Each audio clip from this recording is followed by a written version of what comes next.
Komið sæl og velkomin í þátt 2 af styrktarþjálfaranum.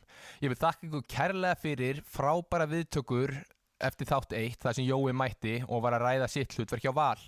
En í dag í þætti 2 fáum við nýjan gest og gestuð þáttarins í dag engin annar heldur en Þór Sigurðsson sem styrktarþjálfari Stjörnunnar í knattspyrnu.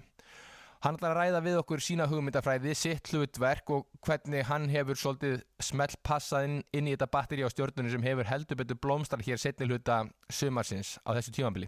En samstarfsaðilar þáttarins eru sömu og síðast og þetta eru heldur betur alvöru heavyweight sponsorar og það eru Fitnessport sem eru með Wow Hydrate sem fullkominn drykkur fyrir öll tilefni, stútfullur af söltum og steinefnum en einnig líka fullt af vítamínum sem mjög gott fyrir okkur íþróttafólk sérstaklega meðan við erum í miðjum átökum hvort sem það á æfingu eða í leikjum og meðal annars líka D-vítamín sem mjög mikið fyrir okkur sérstaklega núna þess að ég horf út úr gluggan og það algjör grámygla og viðbjóður úti og þannig að það mjög gott fyrir okkur að fá þessi D-vítamín á momentum eins og þessu. High Five hágæðavara sem einnig kemur frá Fitnessport sem henta mjög vel fyrir íþróttafólk og í vörulínu frá þeim að fyrir kolvetnablöndur, orkugil og sölt og þetta allt mjög mikið til íþróttafólk til að hafa við hendina eða ætlar að sem sagt að afkasta eða performa sem best í sem lengstan tíma. Þetta mikið vægt eldsneyti og til dæmis í leikjum ef við erum orkulaus og þetta erum við ekki að fara að performa og það svona gott að hafa orkugilið til dæmis í hálfleik til þess að gefa okkur dýrmæta orku svo við náum að keyra upp orkustigið okkur aftur á nýja leiki í seinni hálfleik. Unbroken eru með okkur sem einn af 4 stærstu styrktaraðilum bestu deildarinnar í knattspyrnu. Unbroken býður upp á handtæka fjórþætta virkni til að mæta næringa og vökvaþörf sem styður vel við ónæmiskerfið og styrkir hratt fyrir endurheimt. Innihaldsefnin í Unbroken frásogast fljótt í líkamanum og virkni þeirra kemur fram einungis nokkrum mínútum eftir inntöku og sama hvað að gera hverju sinni. Og það sem geggjað við virkni Unbroken eru steinefnin og vítamínin í Unbroken sem styðja ónæmiskerfið. Þau veita þér orku og efla heilastarfsemina og þá erum við að tala efni eins og B12, zink, selen og prólín. Og það sem Unbroken hefur líka engin gervisykur og ekkert koffín. Og beint eftir æfingu þá oft svona mikilvægur gluggi, sem sagt anabolic window sem efnaskiptaglugginn sem svona 30-60 mínútur og þá mikilvægt að fá næringuna inn til að hefja endurbygginguna eftir niðurbroti sem átt sér stað og meðan æfingu stóð. Unbroken búið til úr prótínum úr laxi og það sem einstakt við þetta að nota náttúruleg ensím laxins til að brjóta niður próteinsameindirnar þannig við líkjum eftir eðlilegri meltingu mannsins og niðurstaðan 100% vatnsrofið prótein og 25 ammoníusýrur í frjálsu formi. Líkaminn eyðir litlu sem engum tíma og orku í meltingu og því helst batinn einungis nokkrum mínútum eftir inntöku. Tímasetning næringar mjög mikilvæg eftir mikil átök. Þriðji styrktaraðilinn með okkur í dag eru Biobú sem matvöruframleiðandi sem sérhæfir sig í lífrænt unninni vöru og þeir eru mjög þekktir kannski á íslensku markaði fyrir jógúrtið sitt eins og ég talaði í síðustu viku þá mangojógúrtið þeirra alveg geggjað en ég hef sjálfur núna þessa vikuna verið að smakka kaffijógúrtið og það smá koffín í þessu þannig að maður getur sleppt einum kaffibolla og bomba í þessi mjög bragðgóðu jógúrti og þegar kemur af sem sagt lífrænt unninni vöru þá eru þeir líka mjög framalega í því að búa til frábært nautakjöt. Hamborgararnir þeirra eru geggjaðir, alveg hreint geggjaðir, frábærir á grillið og hakkið líka. En það sem líka frábært með lífrænt unna mjólkurvörur að mjólk sem framleidd þannig en með lífrænum aðferðum hefur meira af lífsnauðsynlegum fitusýrum eins og omega-3 og líka CLA. Og ég get ekki annað en sagt að ég virkilega ánægður að fengi þá líka með mér í lið þannig að ég með 3 heavyweights risa hérna sem hjálpa öllu íþróttafólki að ná lengra með sinni næringu. En nóg að því, nú skulum fara beint í þáttinn, nú heyriði mig ræða við Þór.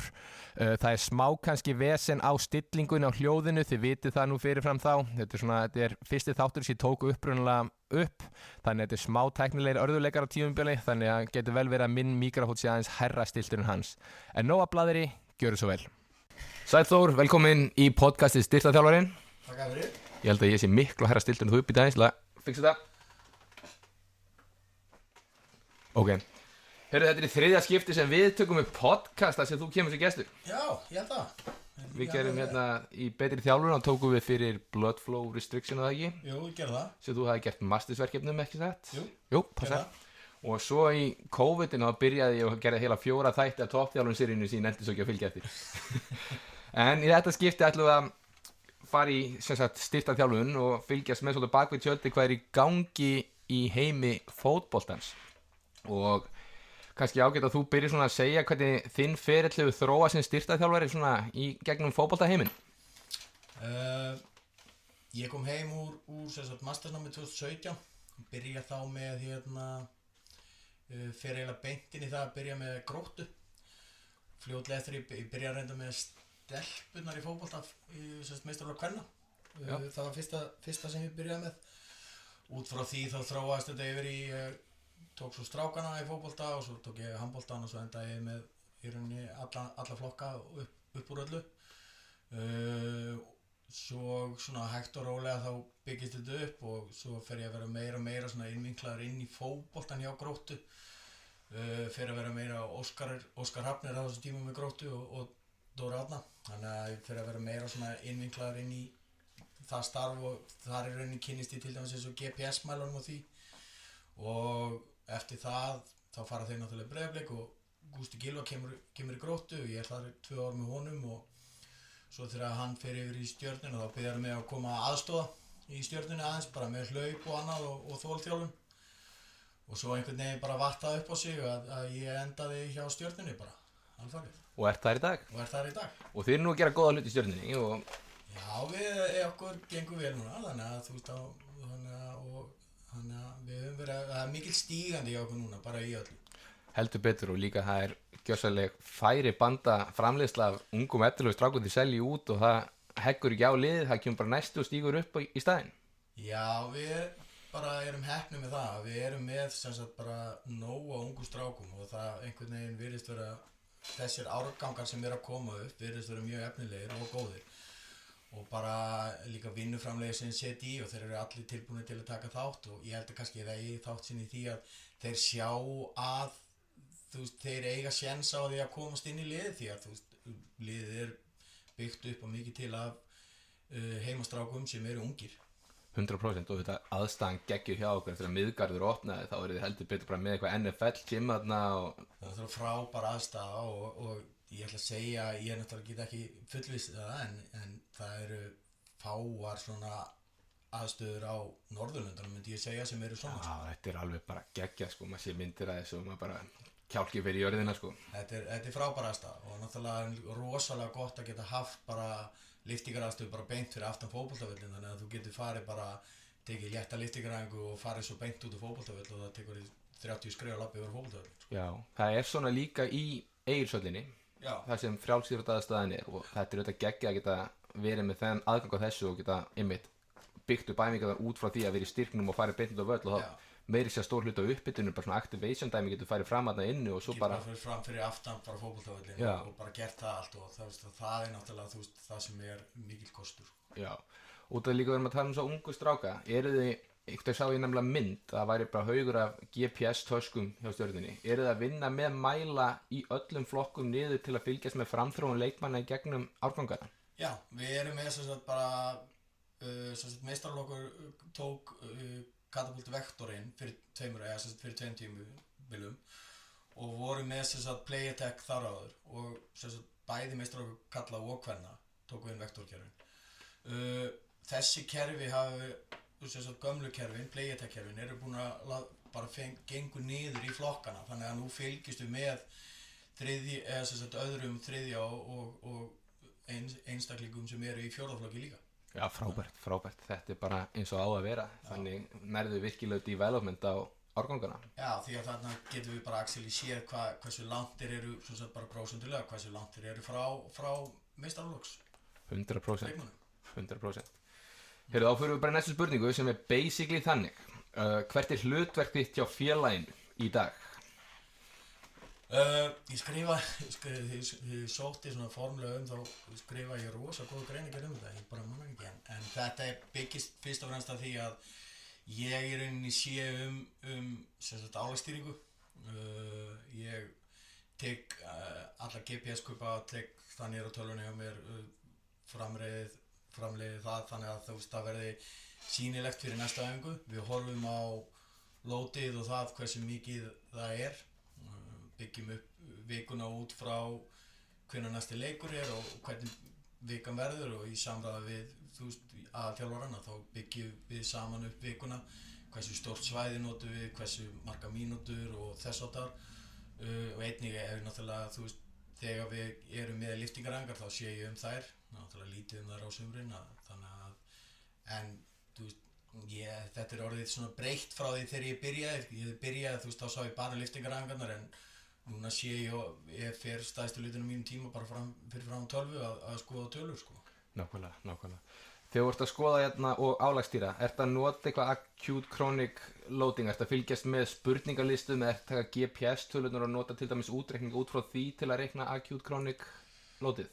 Sko, við notum acute chronic bara og ég horfa á acute chronic bara svona öðru hverju sko. Við tökum það og ég skoða bara svona vikulega að sjá hvernig vikan hvað stöndum og þess að þar.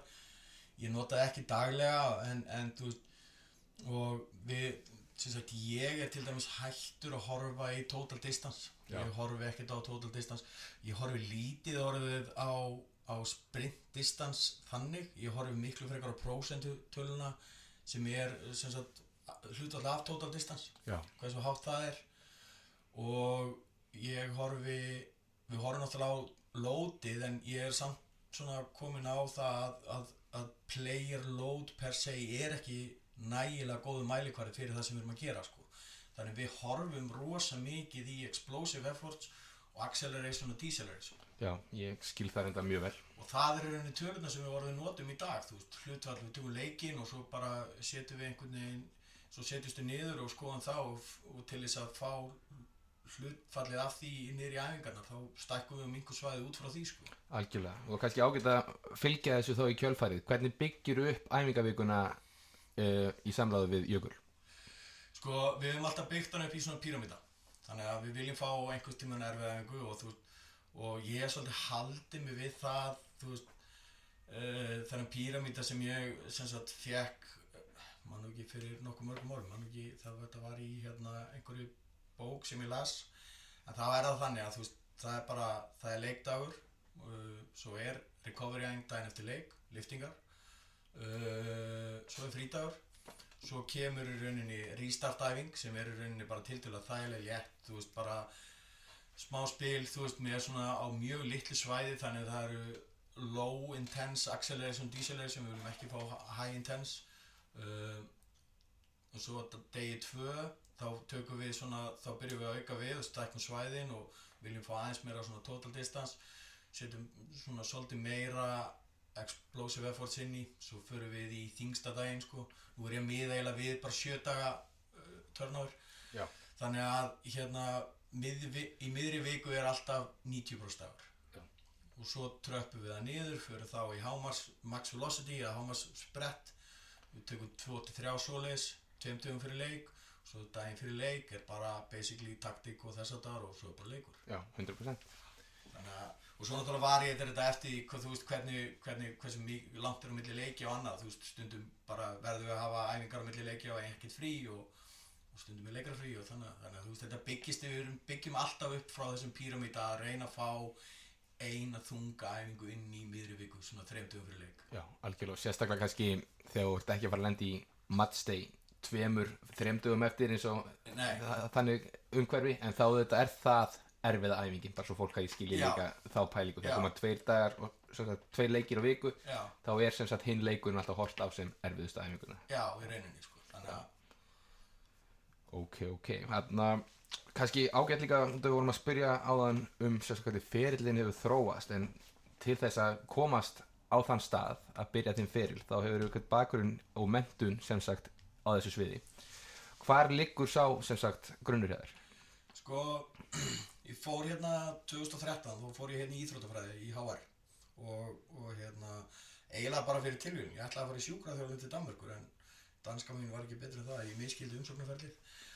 En þannig ég ákvað að skrá mig í íþróttafræði í staðinn til þess að prófa bara það og svona þegar ég að klára íþróttafræðina þú veist, þá fannst mér þetta vera orðið það áhugavert að ég vildi fá eitthvað meira, ég vildi fá eitthvað þrengra, ég vildi fá eitthvað sem tengdist afreksíþróttum og svona og þannig að ég fór að skoða mastersnám og skoða heima og skoða úti mikið og mjög hrifinn af skólum í Englandi eins og Loughborough háskólanum mjög virtur og svona, þessir íþróttafræði háskólar í Englandi eru mjög virtir.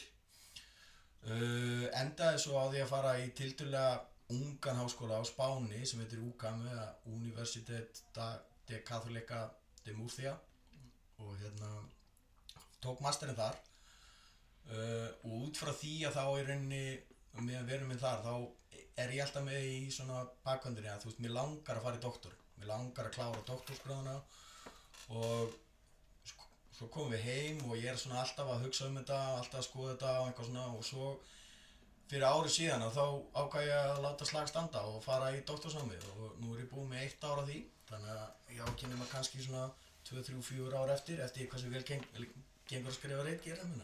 Frábært og einmitt hjá þér ætlar núna að bara hella þér 100% í það eftir tímabilið, ekki satt? Jú, sem sagt eftir tímabilið þá flytjum við til Spánar og ég fer bara á fullu í það að klára mín verkefni sem að ég á þar. Ég er að fara að skrifa sem sagt 3 greinar sem tengjast allar acceleration og deceleration sem sagt hröðun og afhröðun og fyrsta verður svona tiltölulega basic þar sem við förum bara yfir heilt tímabil og tökum hvort það sé decline eða einhver svoleiðis á acceleration eða deceleration í leikjum.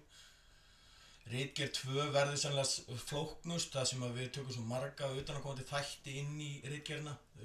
Við berum saman, þú veist, heimaleiki, útileiki, gervigras, vind, tap, possession og alls konar hvort að þetta hafi áhrif á acceleration eða deceleration. Áhugavert.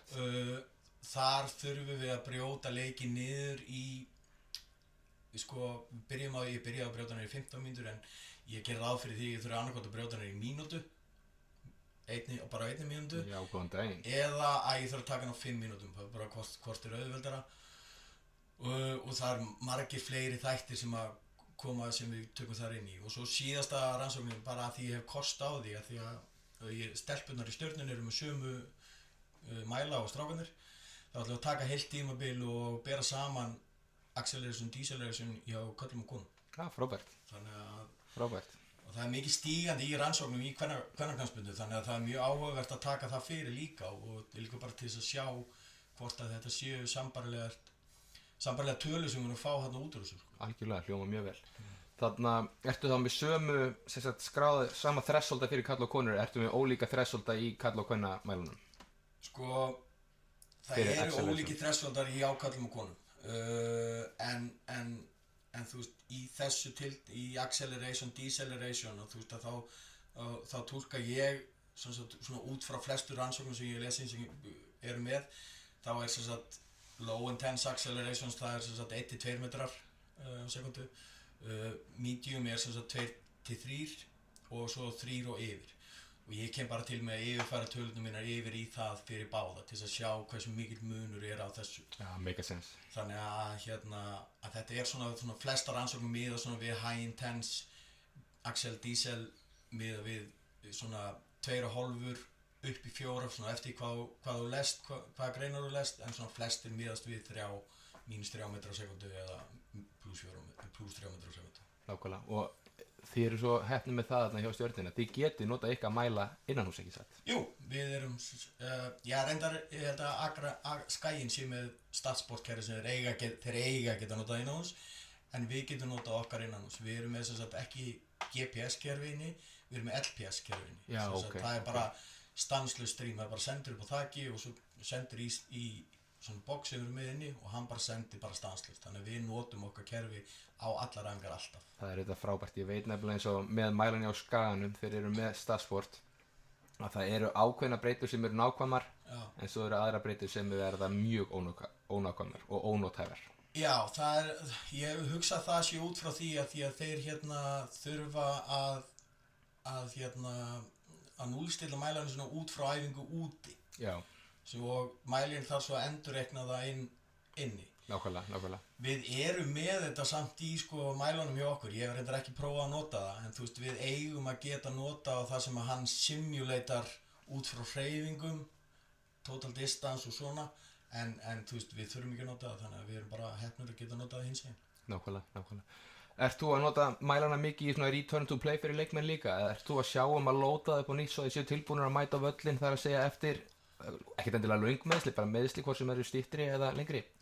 Sko, leið og leikmaður mætir á æfingu, þú veist að þá hann alltaf með mæli, þú veist að alveg óháð því hvað hann gerir. Við náttúrulega bara hægt og rólega í samræði við sjúkraþjálfarann, þá bara byggjum við hann hægt og rólega upp og komum hann svolítið í gegn, en þú veist, við horfum alveg í tölurnar sem að hann að gefa okkur, þú veist, þegar þú horfir á tölurnar daglega, þú veist, alltaf, og þú veist, þú ert með endur, náttúrulega, við erum ekki að finna upp hjóli í hver einustu viku og búið til nýjar æfingar, basically vikurnar oft svipaðar, þannig að við sjáum svona hvað hver og ein æfing gefur okkur, og ef að það einhver æfing sem meira krefjandi þá tökum við bara út úr því og við látum að gera eitthvað annað, en við horfum alltaf á alla tölur fyrir alla leikmenn, alveg bara leið og setja reyma á þessu takkaskóna og byrja aftur að hlaupa. Og ertu þá með á live og til dæmis þeir sem eru kannski nýkomnir á völlin aftur og kippið þeim fyrr út, eða ertu svolítið bara svona að láta það að stýra þessu sjálf, eða veist, hvernig horfir á það? Nei, sko, ég hef alveg verið með svona live tagging, mér finnst það ekki nægilega gott, það virkar, þú veist, ef þú ert hjá Arsenal eða Liverpool eða eitthvað svoleiðis, þar sem hún getur verið bara með 70 senda, sko. Já.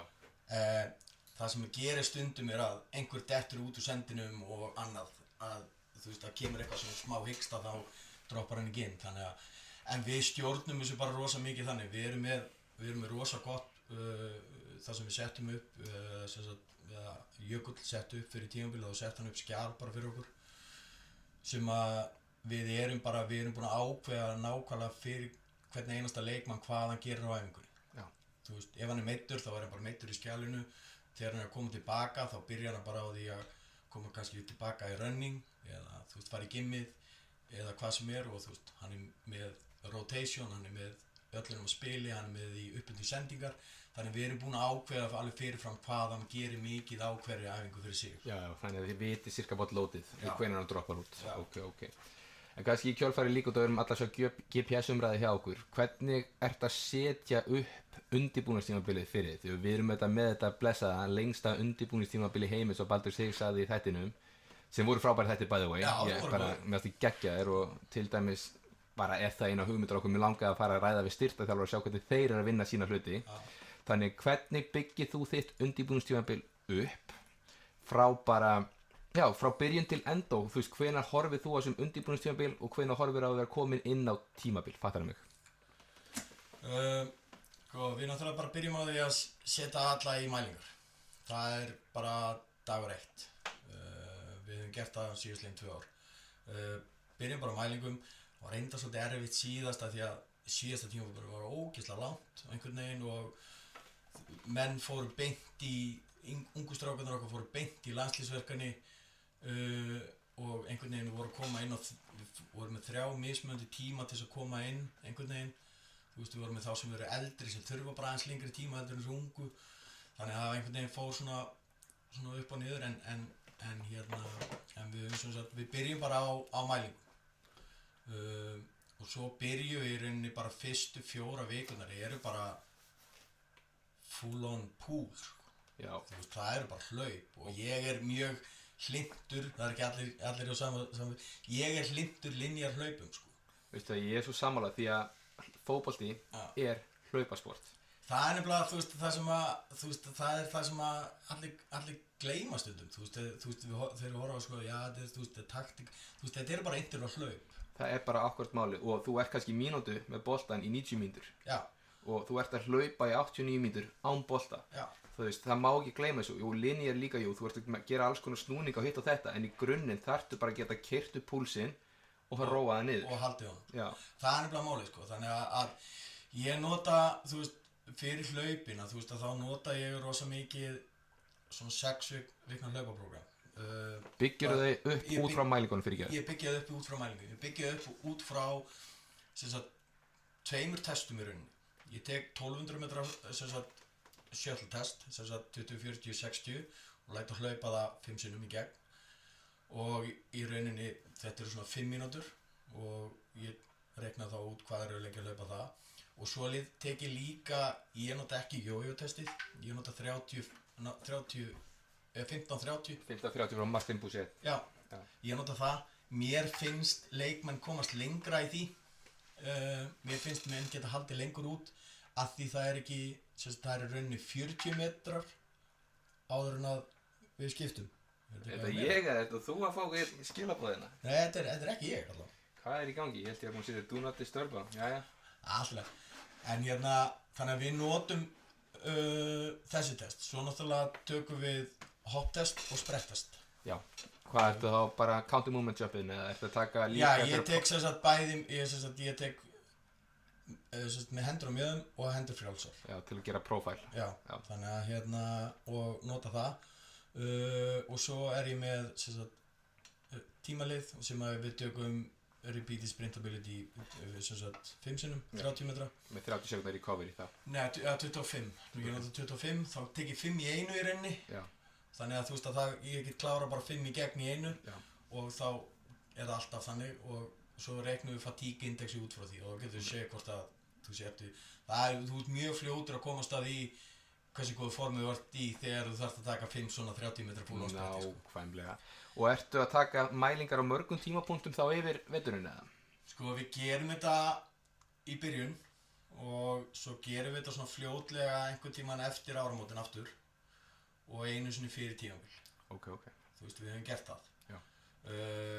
Og bara til þess að sjá svona hvar við stöndum. Merkir þetta inn í dagatalið þegar þú ert að plana árið eða er þetta bara meira tilfinningin yfir seasonið sem merkir þetta? Það fer í rauninni bara svolítið eftir hvar, þú veist, hvernig þetta raðast upp hjá okkur, sko. Þú veist, auðvitað merkir maður þetta fyrst inn í dagatalið en þú veist, eins og með allt í fótbolta, þú veist, þá hliðrast það einhvern veginn fram og tilbaka svo allt í henni kemur einhver æfingarleikur eða eitthvað þú veist þannig að já, eða veðrið eða whatever en við erum endast heppnir að við getum verið inni alltaf þannig að við þurfum ekki að ágjöra því þannig að en til dæmis eins og daginn þá var ég með bara eitt sprettest í síðustu viku það var þar nú landsleikjapása þannig við tókum alla þá sem voru ekki landsleikjapásu til þess að taka statustjekk sko. Það er bara mikilvægt að gera það reglulega. Þannig að þú veist, þetta einn af þessum hlutum sem ég finnst til dæmis við á Íslandi ekki vera nógu dugleg við, þú veist að það að mæla. Við erum með reglulega fitumælingar, mjög reglulegar og þar sem ég tek 7 punkta mælingu. Þannig að við erum mjög duglegir í því að mæla. Við Stjarnan keypti í fyrra, tæki sem heitir VO2 Master sem við höfum aðeins verið svona að fikra okkur áfram með og núna fyrir næsta tímabil þá fara allir leikmenn í þetta tæki. Já, frábært. Til þess að mæla. Og eru þið þá bara með svona litla tilraunastofu upp í Stjörnuheimili eða? Við erum náttúrulega með heilan fótboltavöll og allt sem því líkur innandyra þannig að það er að gera að nýta þetta eins og hægt Já, sko. Basically getur haft á þér og hlaupið á vellinu og ekki vera á bretti. Þetta er ekki á bretti, sko. Mér langar rosalega að fara með þetta út á völl að prófa þetta því að þetta er rauninni bara gríman, sko. Já, meinar, ok. Og allt unit inn í grímunni, sko. Ok. Þannig að við komum til með að nota þetta fyrir alla leikmenn núna. Þannig að það var gerð rannsókn með þetta, þú veist, það sem að menn hafa farið í gegn og mér minnir að Haf hafi komið rannsókn á hlaupaleið, þar sem hann bar saman VO2 Max og hlaupabretti út á fótboltavelli og í small-sided games. Og hlaupabrautin sem hann var með var næst því að komast golden standard á hlaupabretti þannig að hugsaðlega notum við þá bara aðferð og veit Stjarnan hvað býður þeirra eftir pásuna? Já, þeir vita það alveg þetta verður erfitt Þetta er gaman maður, það verður gaman að heyra hvernig þetta hefur farið þannig að þetta er frábært þeir eru strax byrja að kvíða fyrir Já, eitthvað Þannig bara eins og það verður Algjörlega, og ef við fyrir aftur inn í undirbúningstímabilið þá og þarna, hvenær horfið þið á að droppa lóti til dæmis að það verið tímabil byrja horfið á tímabilið bara sem fyrsta leik í Íslandsmóti eða byrja að horfa fyrr? Ef við tölum tímabilið fyrra þú veist, náttúrulega við erum svona aðeins byrjar að þreifa á næsta tímabili en svona ef við tökum bara tímabilið fyrra þá tókum við bara 4 vegna blokkir þar sem voru 3 lótvikur og svo 1 dílótvika og við fórum ansi hátt í lóti með þá og við fórum alveg fram að man ekki, ég held að við höfum farið í æfingarferð 13. mars eða eitthvað svoleiðis, vorum viku úti, þannig staðar kringum 20. og það var í rauninni síðasta þunga vikan okkar, þannig við fórum alveg fram í mars í loading. Þannig að við horfum á það, ég held að við eigum fyrsta leik við ykkur 10. apríl frekar en 11. annarkvort, 10.11. Það er páskana. Já, 10. apríl er fyrsti leikur. Já. En við tókum samt eina þunga viku þar á milli, sko. Við tókum 2 reyni svona dílótvikur eftir það. Okay. Það sem að eftir æfingarferðina, það var svo þingsta vikan í því kompleksi. Við stiltum það svolítið út frá því. Og við tókum svo dílótviku eftir það og tókum svo eina viku þunga og svo tókum við 2 svona léttar eftir það. Ok, hljóma vel. Heyrðu, ef þið eru að hlusta og heyri ykkur að tala í bakgrunni, þá erum við inn í bílskúr að taka upp. Heyrðu, er ykkur... Já, ekki bara. Jú, heldur góð. Þetta er sportlæpið mitt nýja, sko. Já. Heyrðu, hérna, bækur, námskeið, eitthvað podcast sem þú mælir með sem þú hefur verið að sækja þér þekkingu síðustu misserinn. Sko, ég hef rosa lítið með bækur. Ég nota alltaf bombabókina Periodization og það einhvern veginn er bara alltaf svona go-to bók til þess að skoða svona sumt að ég er svolítið svona orðið svona úrelt og annað